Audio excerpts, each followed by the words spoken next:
Señoras y señores, muy buenas tardes a todos y bienvenidos al Colegio Notarial, a esta sesión de la Academia Matritense del Notariado, que hoy tiene el honor y el privilegio de recibir a don Enrique Gil Botero, que además también podemos decir que es amigo y es un orgullo de muchos de los que estamos aquí. Eh, Tendremos el honor de escucharle su conferencia, va a impartir la conferencia acerca del amparo universal de los derechos de los migrantes, marco comparativo y convencional de protección. Yo decía que es un honor contar con él como persona y por su magnífico currículum, que además, como es muy modesto, ha resumido muchísimo. Y voy a proceder a leerlo.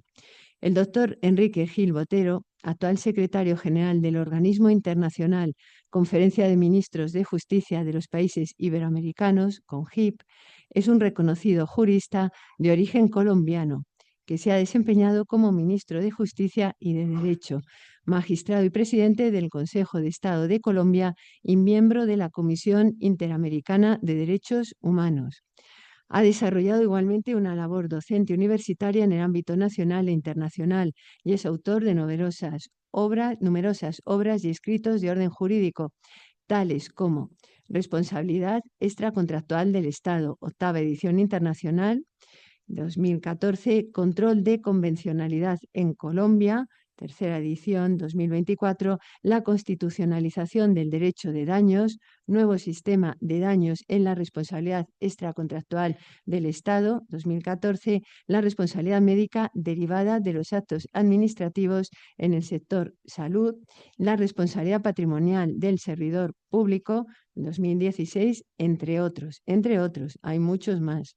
Y además ha recibido varias condecoraciones, entre las que se destacan en los últimos años Medalla de la Sociedad de Estudios Internacionales, Madrid, España, 2020. Cruz de Honor de la Orden de San Raimundo de Peñafort, de 2022. Cruz con distintivo blanco de la Orden del Mérito Policial en 2023 y académico honorario de la Academia de Leyes y Jurisprudencia de España 2024. Yo decía que es un currículum que está muy resumido. Le conocemos muy bien. Tengo a mi izquierda a Alfonso Caballé, decano del Colegio Notarial de Islas Canarias, que puede dar fe de toda su labor y su colaboración con el notariado, y por supuesto al anterior decano de este colegio notarial, presidente del Consejo General del Notariado, que sabe muy bien la colaboración con el Consejo General del Notariado. Yo quiero mencionar últimamente el libro de Pasado, Presente y Futuro de la Justicia Transicional, que además ha sido presentado recientemente en las Naciones Unidas, y gracias a Enrique Gil Botero. Yo ahora ya te voy a ceder la palabra para que empieces con tu conferencia. Muchas gracias.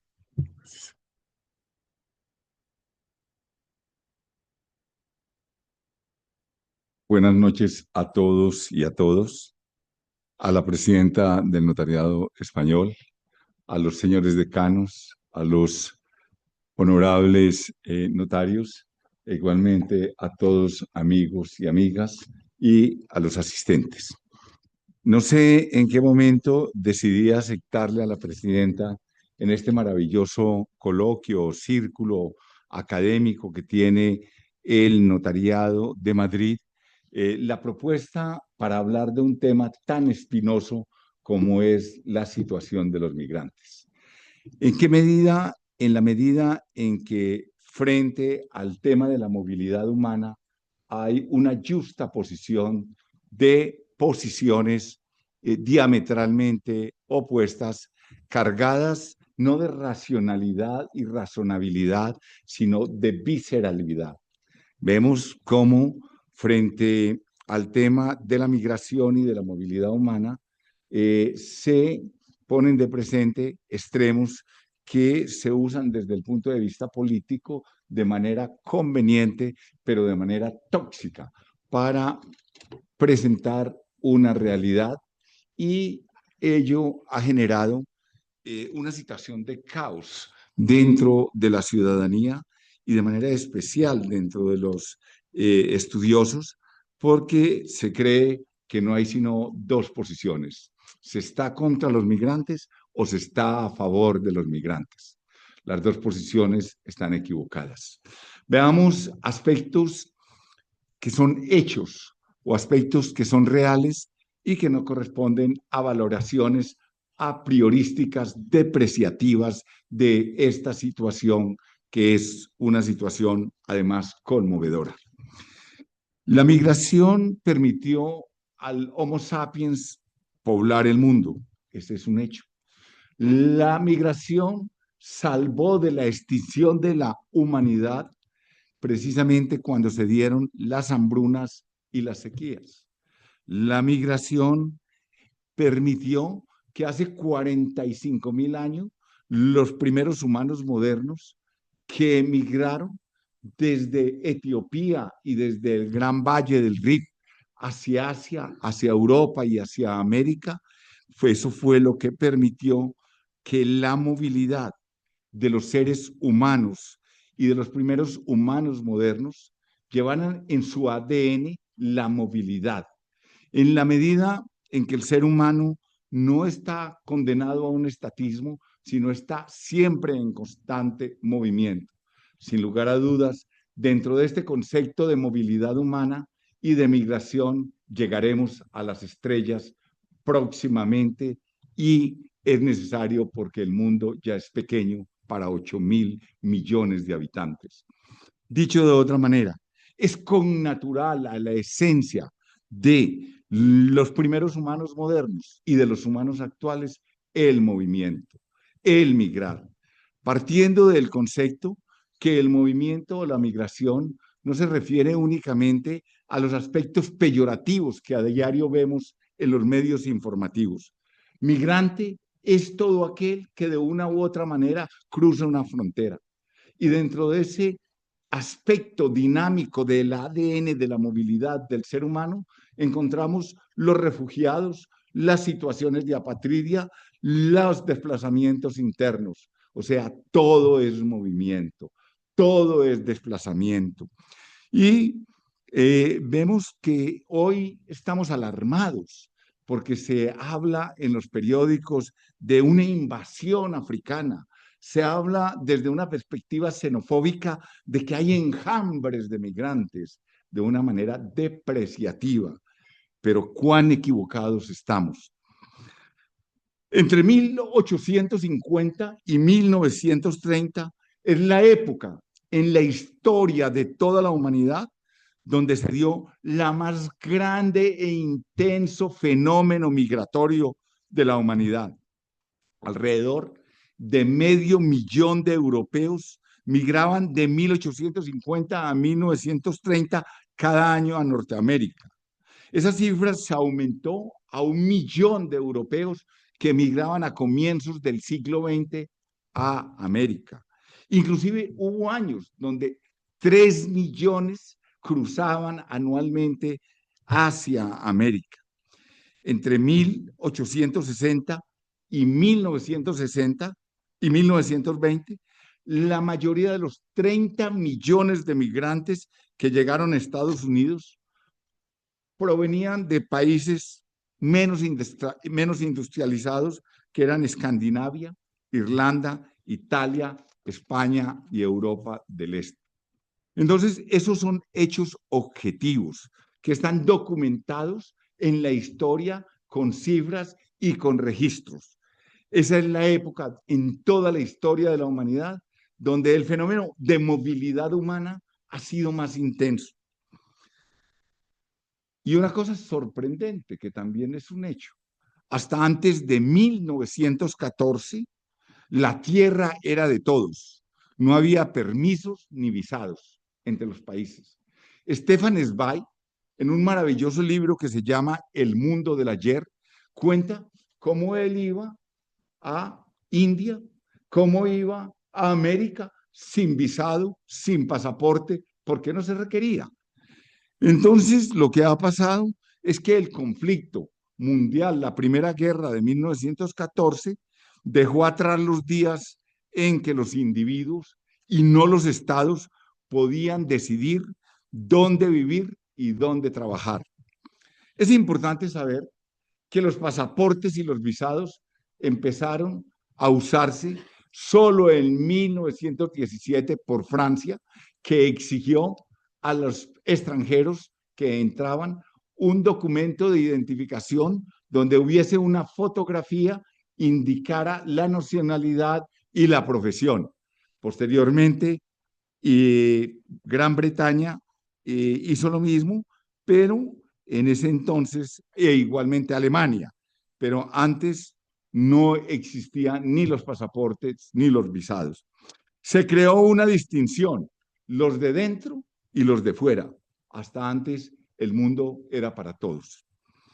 Nace así, en esa forma, un darwinismo social que se utilizó para justificar el establecimiento de una sociedad estratificada donde los europeos blancos del norte estaban en la cúspide y tenían una percepción de amenaza frente a los migrantes o frente a los demás con teorías pseudocientíficas como las del conde Gobineau, que dieron origen precisamente a toda la concepción de la raza aria e igualmente a pogromos salvajes que originaron las matanzas más brutales que tenemos en la historia.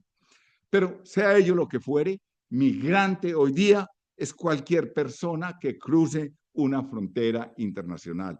Entonces vamos adecuando el lenguaje para que podamos entender el discurso en toda su justa medida. Frente a la migración, que es un fenómeno incomprendido, con esos títulos apocalípticos que vemos y donde prima es más la emoción y no la razón, se nos ha generado una serie de argumentos políticos que pueden ser convenientes, pero que son metáforas tóxicas, que son crueles y que son engañosas. Ver en el migrante un delincuente.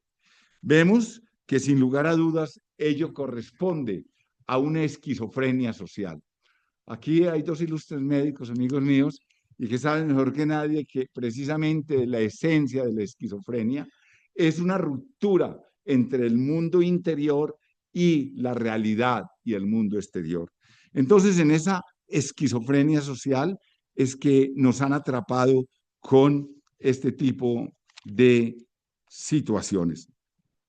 Hay un autor extraordinario, Luigi Ferrajoli, con quien tuve oportunidad en el año 2019 en Siena compartir un espacio sobre migrantes y hablar sobre el gran cementerio que es el Mediterráneo frente a los ahogamientos y las situaciones que se dan. Ferrajoli, indiscutible jurista de talla universal, en un precioso libro que se llama Los derechos y sus garantías, señala que el ius migrandi fue proclamado por Francisco Victoria, el padre del derecho internacional, 40 años después del descubrimiento de América en las relecciones de Indis, publicada en Salamanca en 1539 como un derecho universal. El derecho de emigrar como un derecho universal por nada más y nada menos que el padre del derecho internacional. Tal vez el primer derecho natural, 100 años antes del derecho a la vida de Thomas Hobbes. Y el ius migrandi fue puesto por John Locke en la base del derecho a la supervivencia. Y hoy ese derecho de migrante figura en la Declaración Universal de Derechos Humanos en el artículo 3.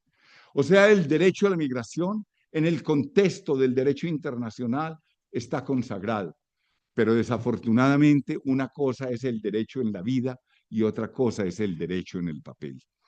Vemos pues por qué Ferrajoli concluye lo siguiente y lo cito ad literam para no traicionar ninguna palabra ni una coma. Abro comillas, dice Ferrajoli. Hoy que el flujo migratorio se ha invertido, pues ya no son los europeos los que van a otros países para conquistarlos y saquearlos, sino que son gentes de países pobres los que viajan a los países ricos y el ejercicio de este derecho ha pasado de ser, por ejemplo, en Italia, un delito.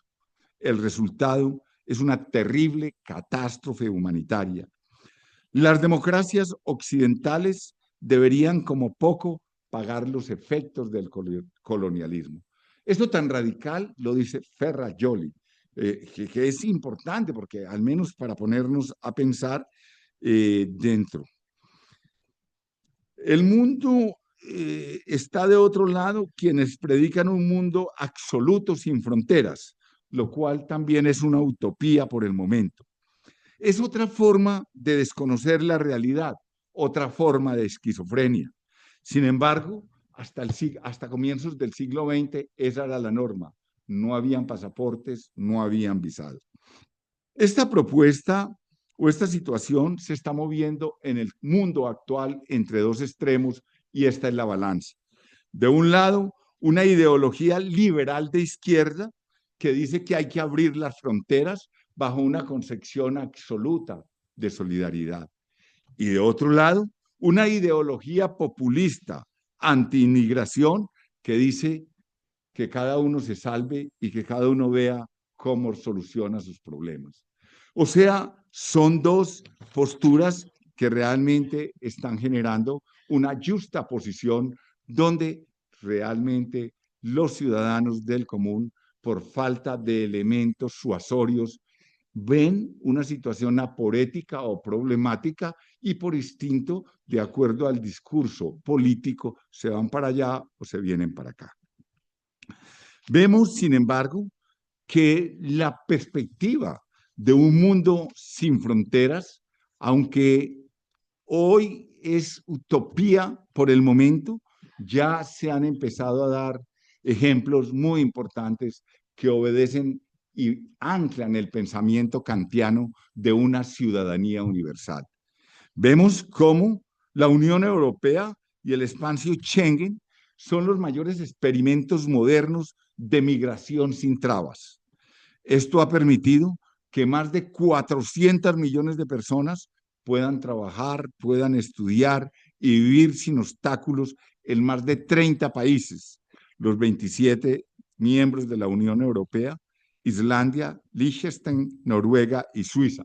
Cualquier persona puede circular por esos países firmantes del acuerdo sin control de fronteras. Este es un experimento interesante porque de todas maneras está mirando o dando un carácter relativo al aspecto absoluto de una apertura total. Pero ¿cuál es el futuro de la migración y de este problema? Vemos indudablemente que la migración tiene aspectos que rayan con la economía. Migración y economía van de la mano. Migración y desarrollo van de la mano. Migración y demografía van de la mano. Solo, y voy a dar unos datos que son objetivos también, y por ello debemos atender es a los hechos y a los datos y no a los prejuicios, donde se señala para estabilizar la población, la Unión Europea necesita aceptar al menos 50 millones de migrantes extranjeros en los próximos 25 años, según la OCDE, la OCDE. De otro lado, los niveles de fertilidad están cayendo por debajo de los niveles de reemplazo en más de la mitad de los países del mundo. Hay un problema mundial de natalidad. El descenso de la fecundidad y el aumento del envejecimiento provocan una mayor escasez de mano de obra y por ello se espera un cambio de actitud frente a la migración. Según un estudio del Banco Mundial, el PIB mundial podría aumentar en más de 356.000 millones de dólares en menos de una década si los países ricos incrementan su población en tan solo un 3% a través de la migración.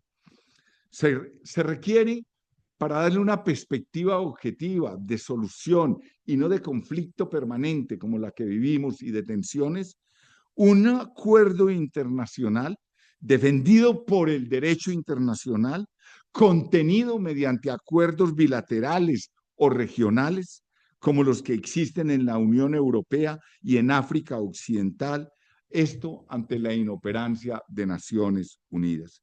Vemos realmente que el derecho internacional está siendo como ese cuadro de Goya donde Saturno devora a cada hijo para que no vaya precisamente a sublevarse contra el poder.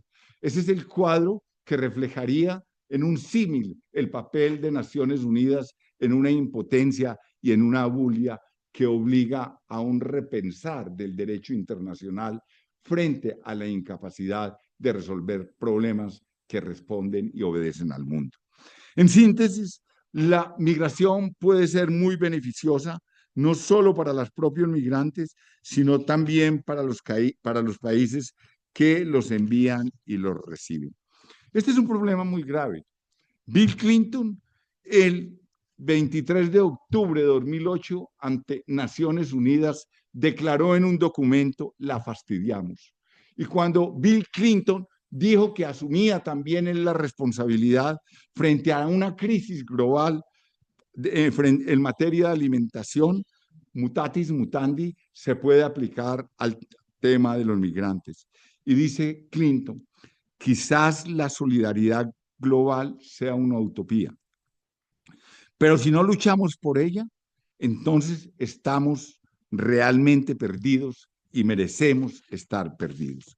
Esas consideraciones previas ya nos permiten entrar de lleno en el marco comparativo y convencional de protección a los migrantes. Pero hay que mirar unas cifras que son aterradoras, y es como en el año 2004 el número de migrantes internacionales fue de 304 millones de personas a nivel mundial, lo que representa un 3% de la población.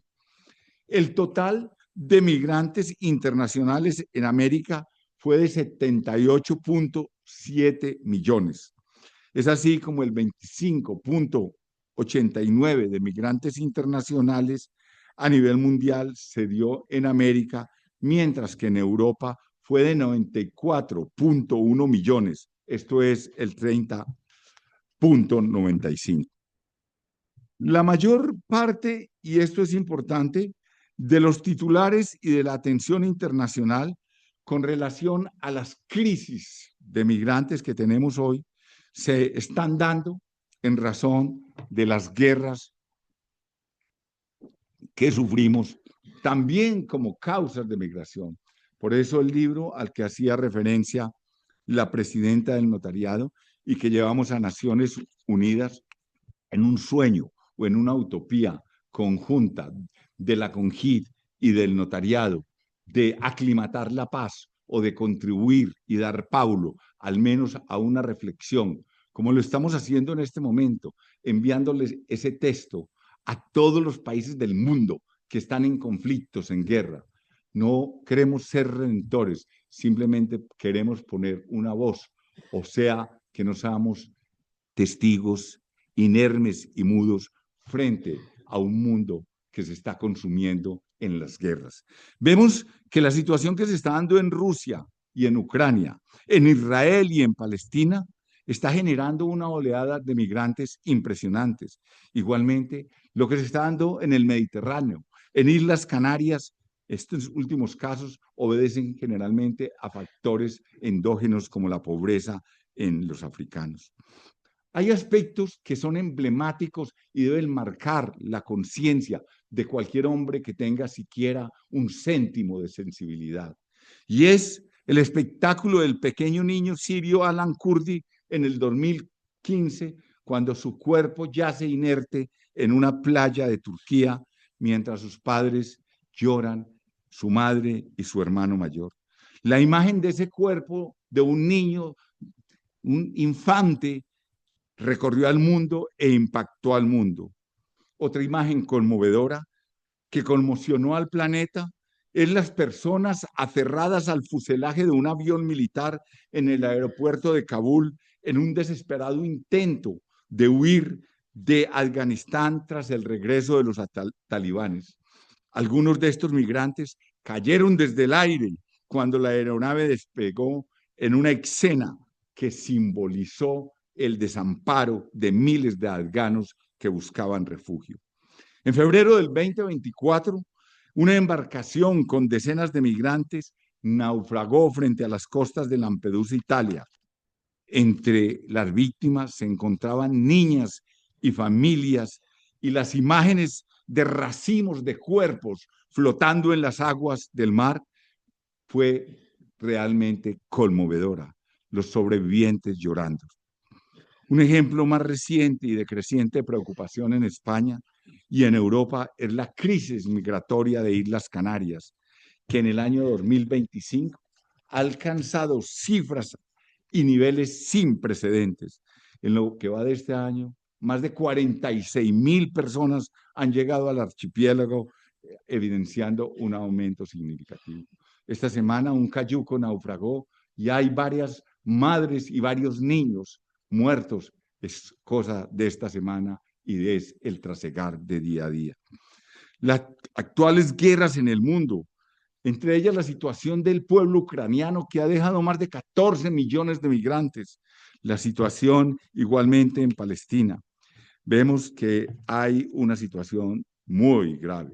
De otro lado, vemos como en el aspecto de los menores, cómo hay un incremento y un desafío crítico. Más de 5.800 menores en España se encuentran en centros de acogida. En segundo lugar, la ruta de las Canarias se ha consolidado en una ruta de muerte y de peligro para quienes quieren escapar de la pobreza. Si bien la Unión Europea ha brindado apoyo financiero y operativo a través de fondos de emergencia, misiones de observación, de fortalecimiento, la crisis migratoria en Canarias refleja la necesidad de una respuesta estructural más efectiva por parte de España, no, por parte de Europa y del mundo, incluyendo una mejor y racional distribución de los migrantes, la mejora de los sistemas de acogida, la implementación de políticas que aborden las causas profundas de la migración en los países de origen. En España, la crisis migratoria en Islas Canarias y la presión en las fronteras de Marruecos ha contribuido al fortalecimiento de discursos de partidos políticos que han capitalizado el descontento para promover políticas de cierre de fronteras, deportaciones, deportaciones masivas, restricciones a los beneficios, etcétera, etcétera. Pero si por España llueve, en Alemania no escampa. Alemania, que había sido uno de los países que más solicitudes de asilo habían recibido, hoy, sin embargo, la reciente presión migratoria y las dificultades para integrar a los recién llegados ha generado un aumento de respaldo a los partidos de extrema derecha. Igualmente, en Portugal se está viviendo la misma situación y se impulsa un discurso nativista que rechaza la llegada de extranjeros y promueve políticas más restrictivas. Italia, bajo el liderazgo de Giorgia Meloni, adopta una postura aún mucho más radical. Pero las respuestas que muchos estados vienen dando frente a las crisis migratorias son inmediatistas, son claramente violatorias de derechos humanos y en el mejor de los casos ponen en peligro a los migrantes y a los refugiados. Lamentablemente, aún estamos muy lejos de garantizar a las personas migrantes esa premisa fundamental de los derechos humanos como derechos iguales, inalienables de todos los miembros de la familia humana. Vemos, pues, que estas crisis que han sido, no son solamente de Europa, igualmente vemos que está pasando en Centroamérica, en el triángulo norte de Centroamérica. Vemos la situación a la que está abocada Haití y República Dominicana frente a las condiciones de apatridia, personas que no tienen nacionalidad, haitianos que aunque hayan nacido en República Dominicana no saben de dónde son.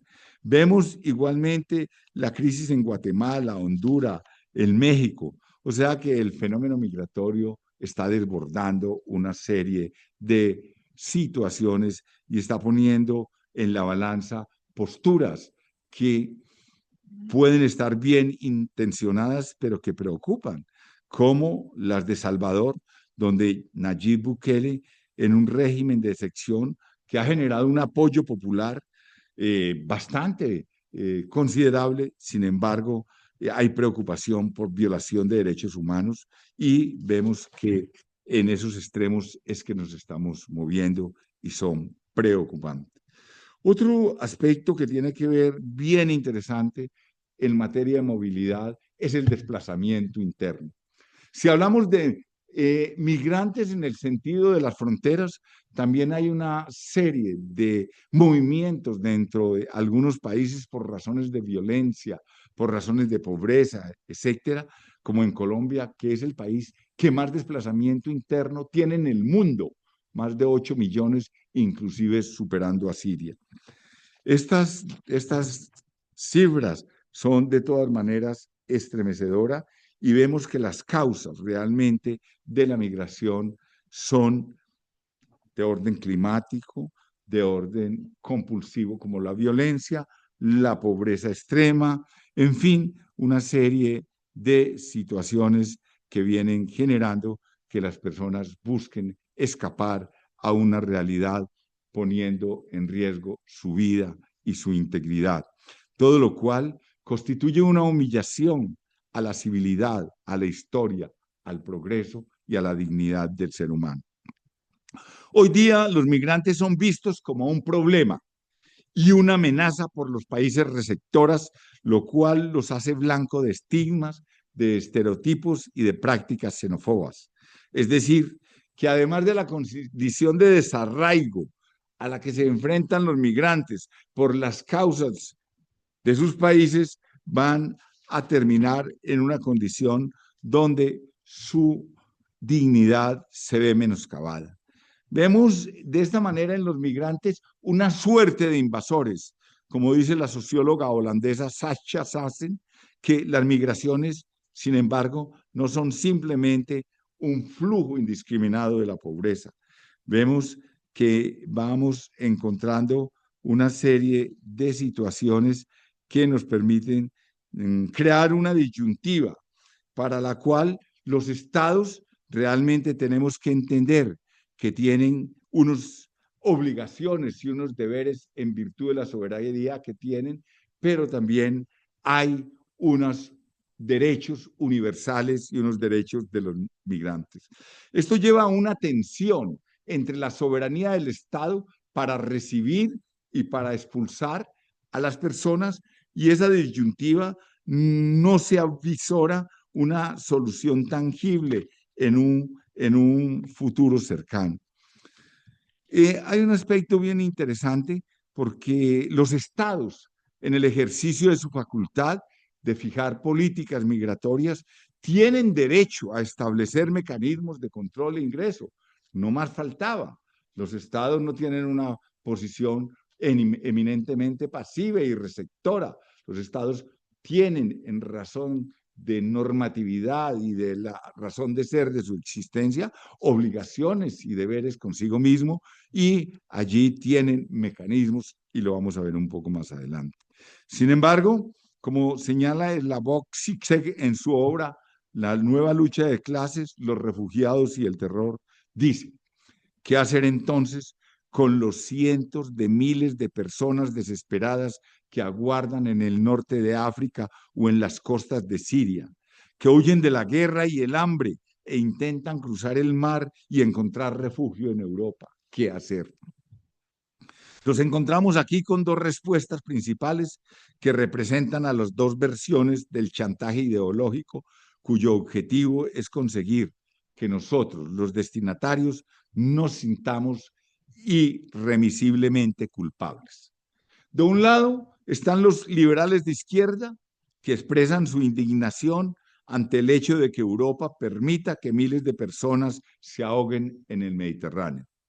Suplican que Europa muestre su solidaridad abriendo las puertas de par en par. Los populistas antimigración afirman que deberíamos proteger nuestro modo de vida y dejar que los africanos y árabes solucionen sus problemas solos. Ambas soluciones son malas. Se pregunta el autor, ¿pero cuál es la peor? Y dice, parafraseando a Stalin, las dos son las peores. En otros términos, aunque la solución a la crisis migratoria no está a la vuelta de la esquina, tanto los estados como el sistema interamericano de derechos humanos y el Tribunal Europeo de Derechos Humanos y la justicia en general tienen en sus manos la posibilidad de atenuar los efectos nocivos que esta problemática tiene en los seres humanos. Por esta razón, el ejercicio de toda política migratoria debe tener como faro orientador fundamentalmente los siguientes principios y derechos. Los voy a enunciar, es imposible desarrollarlos, aunque me hubiese gustado, pero haríamos esto interminable. Principio de igualdad y no discriminación. Principio de interés superior del menor. Derecho a la libertad personal. Derecho al tratamiento humano durante la detención, que no debería haberla. Derecho al debido proceso y acceso a la justicia. Derecho a la notificación consular. Derecho a la vida familiar y a la protección de la unidad familiar.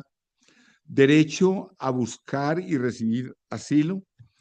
Principio de no devolución y prohibición de expulsiones colectivas. Estos principios, que son bien interesantes, no los voy a desarrollar, pero en cualquier momento, en una pequeña publicación que hemos hecho a través de Tirán, están allí desarrollados con todos los fundamentos del sistema interamericano de derechos humanos, del Tribunal Europeo de Derechos Humanos y la respectiva normativa. Ahora lo que quiero es distinguir, porque hay que distinguir, y se habla simple y llanamente de migrantes. Hay dos categorías que son muy importantes hoy día distinguirlas: lo que son los emigrantes y lo que son los refugiados. Migrante es cualquier persona que deja su país de origen por diversas razones, por voluntad propia, por razones laborales, porque quiere ir a pasear, porque quiere buscar un mejor nivel de vida. Ese es un migrante. Pero un refugiado es la persona que no tiene elección y tiene que abandonar su país por amenazas a sus derechos humanos fundamentales, porque la autoridad de su país no quiere o no es capaz de protegerlo. Entonces, son dos situaciones diferentes. El estatus o la condición de refugiado surge frente a la realidad que se dio en la Segunda Guerra Mundial. Y entonces allí, precisamente, se da la Convención o Estatuto de Refugiados de 1951. Sin embargo, luego se da la Convención para la Unidad Africana del 69 y por último la Declaración de Cartagena de 1984, que se refiere también a la situación de refugiados. Lo que buscamos desde mi perspectiva o desde nuestra perspectiva es que hay necesidad de hacer una lectura diferente frente al refugiado en atención a que las condiciones de posguerra no son las mismas condiciones del mundo actual. Y entonces debemos aplicar la Convención de Cartagena precisamente en un texto mucho más amplio que nos va a permitir entender que toda persona que huya de su país porque sus derechos humanos fundamentales están en peligro y el Estado no es capaz de resolverlos o ayuda a violarlos, entonces esa persona va a ser un refugiado y tiene un estatuto muy particular, y vamos a ver que frente a ellos precisamente hay algo bien interesante, y es la prohibición de que a esas personas no se les vaya a poner en situación de devolución. Hay algunos estándares muy importantes desarrollados por el Sistema Interamericano de Derechos Humanos y por el Tribunal Europeo de Derechos Humanos, y son estándares que se han ido generando a través de la jurisprudencia de la Corte y de la Comisión Interamericana y del Tribunal Europeo de Derechos Humanos.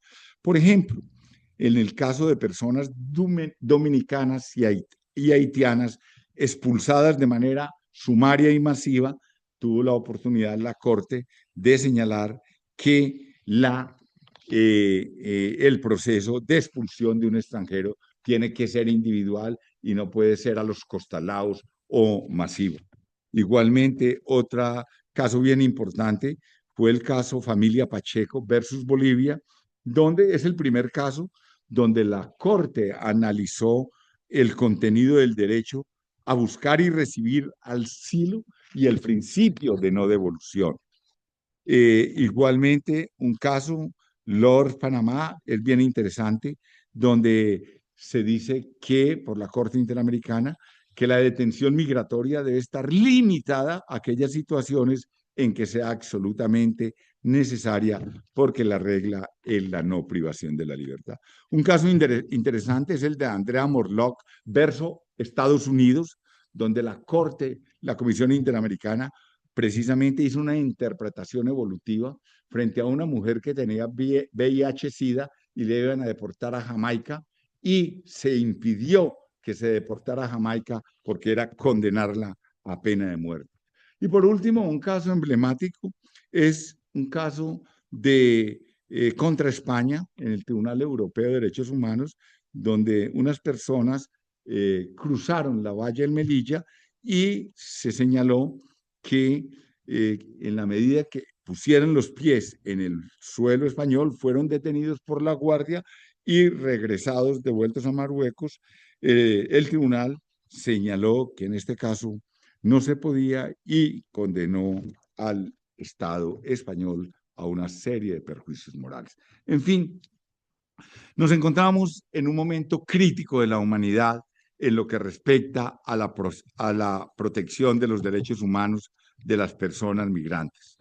Las políticas implementadas por algunos estados son una clara muestra de ello a través de interceptaciones, deportaciones masivas, uso generalizado de la detención. El Tribunal Europeo de Derechos Humanos y el sistema interamericano tienen un desafío, y es lograr precisamente y buscan que esos estándares que están creando jurisprudencialmente sean llevados a la legislación interna. Vemos una serie de aspectos para ir buscando cómo algunos aspectos que es importante, y lo hago muy puntual, y es el acceso a la justicia de los migrantes. Eso es un lecho de Procusto. Los migrantes realmente no tienen acceso a la justicia por temor, por analfabetismo, por pobreza. Precisamente Tarufo habla de las personas en condiciones de vulnerabilidad, donde el derecho a acceso a la justicia es retórica constitucional y no es un derecho en la vida. Por ello, desde la CONGID estamos presentando para la próxima plenaria de ministros de justicia el primer tratado en el mundo sobre acceso a la justicia, con dos características.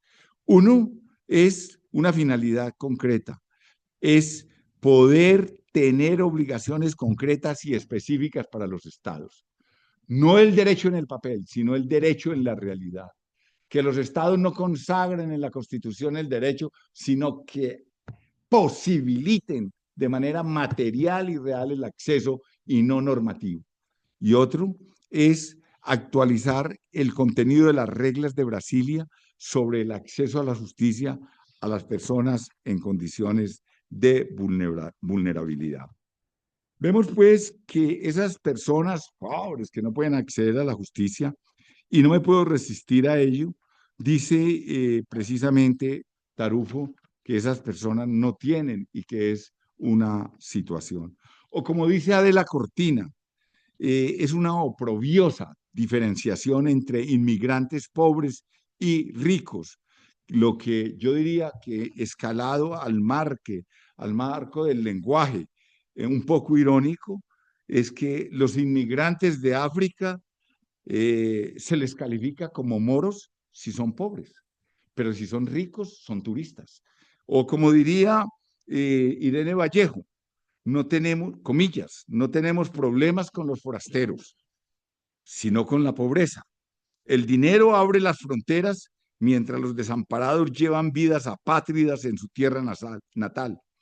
Es fácil detectar la discriminación en el ojo ajeno sin ver la aporofobia en el propio, dice Irene Vallejo, la autora del Infinito en un junco, que es una mujer preclara y de una inteligencia extraordinaria. Por último, vemos ya terminando cómo Zygmunt Bauman, en un maravilloso libro extraños llamando a la puerta, citando a Kant en su genialidad, sustituye el principio de la hostilidad por el principio de hospitalidad. Y entonces señala Bauman, Kant hace hincapié en que el tema del que escribe y lo que él escribe sobre él es una cuestión no de filantropía, sino de derecho. Y de ahí la hospitalidad significa el derecho de un extranjero a no ser tratado con enemistad a su llegada al territorio foráneo.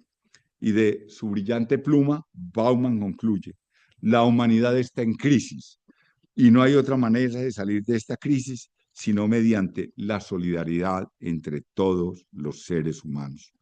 La dialéctica del trazado de fronteras no debe concebirse como una diada de amor y odio, sino más bien en términos de una triada, la del amor, el odio y la indiferencia o el abandono.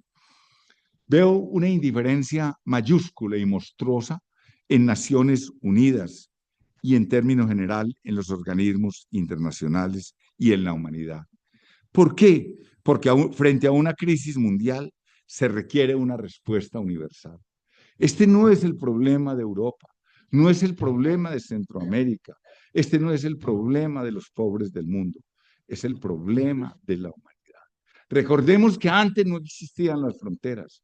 Hoy hemos de manera artificiosa creado de 1900, de la Primera Guerra Mundial a la época, más de 100 estados.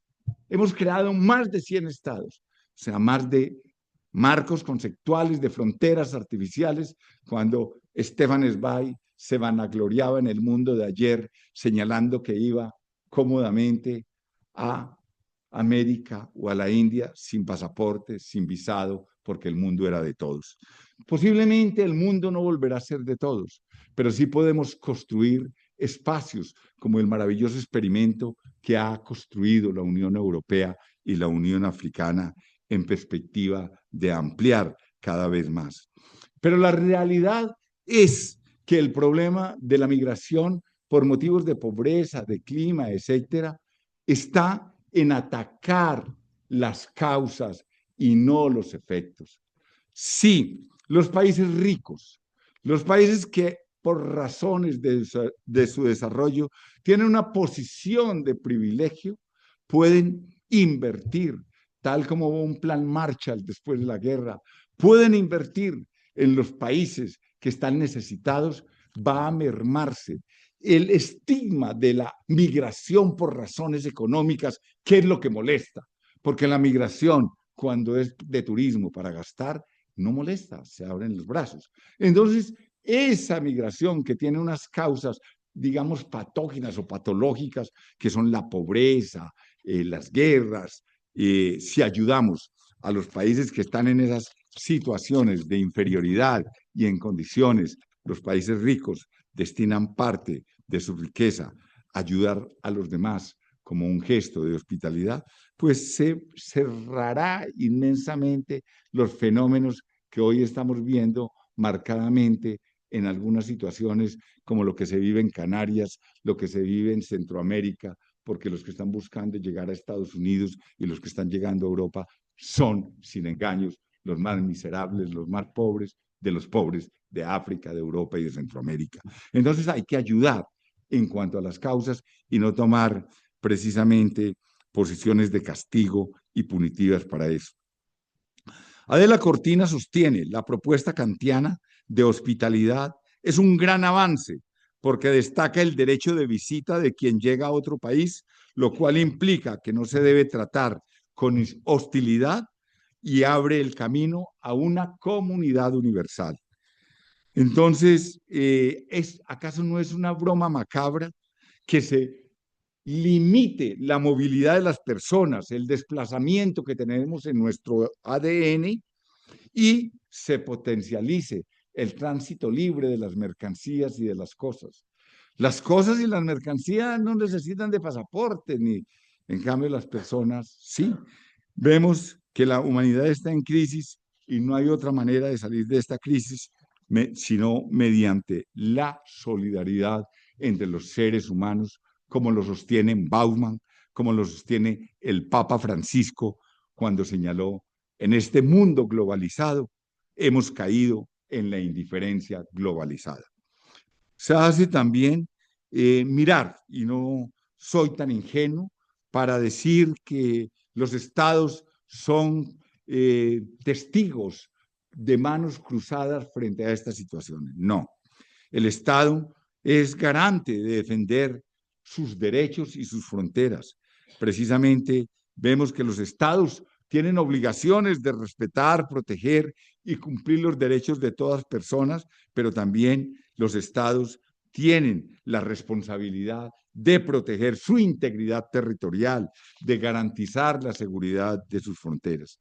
Entonces, así vemos que hay derechos y obligaciones de los migrantes y de los solicitantes de asilo. Y ya para terminar, no obstante, el reconocimiento de estos derechos lleva aparejado el cumplimiento de una serie de obligaciones. Los migrantes y solicitantes de asilo y de protección internacional deben respetar las leyes y normas del país de acogida, conservar la documentación que acredite su identidad y situación, presentarse ante las autoridades cuando así lo requiera la normativa interna. No es que sean res delictare, cosas, lleguen a un país y hagan lo que quieran hacer. No, no se trata de eso.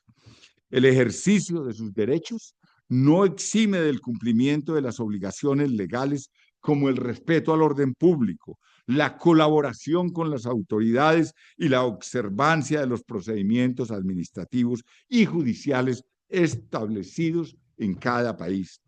El equilibrio entre estos derechos y obligaciones es necesario y esencial para la convivencia y la inclusión. El desafío para los estados reside en encontrar el punto de equilibrio entre la protección de los derechos humanos y las gestiones eficaces de sus fronteras. No estamos dejando los estados abandonados o inermes, no estamos quitando la potestad o el derecho que tiene el estado para tratar. La gestión de las fronteras no puede justificar la vulneración de derechos, pero tampoco puede ignorar la necesidad de mantener la seguridad, el orden público y especialmente ante amenazas graves. El amparo universal de los derechos de los migrantes no solo es una exigencia ética, sino una obligación jurídica y política de los estados. La protección de los derechos humanos y la seguridad de las fronteras no son objetivos excluyentes, sino complementarios. Allí podríamos decir que es el justo medio, ese equilibrio dentro de la virtud aristotélica, o como dirían los estoicos, frente a una disyuntiva, buscar la verdad en la mitad.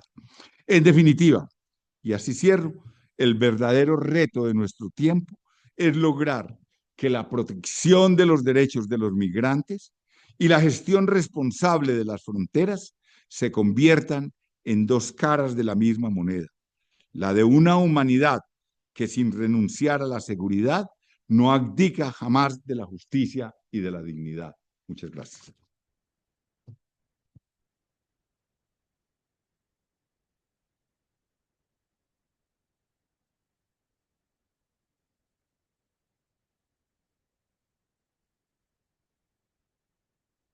Muchas gracias, querido Enrique, por aceptar impartir esta magnífica conferencia y muchas gracias por la conferencia. Decías tú que la presentación del libro de la justicia transicional o su envío tenía como finalidad evitar la sociedad inerte frente a la cantidad de conflictos armados que existen. En mi opinión, esta conferencia tuya ha tenido también la misma finalidad, evitar la pasividad de la sociedad frente a lo que es una verdadera crisis mundial que nos tendría que preocupar a todos. Y me parece que son muy necesarios estudios, reflexiones como el tuyo, alejadas de ideologías en defensa de los derechos humanos y la dignidad de las personas. O sea que enhorabuena, de verdad, muchísimas gracias. Y ahora ya sabes que tomaremos un vino, un cóctel en los salones del colegio en tu honor. Gracias de nuevo.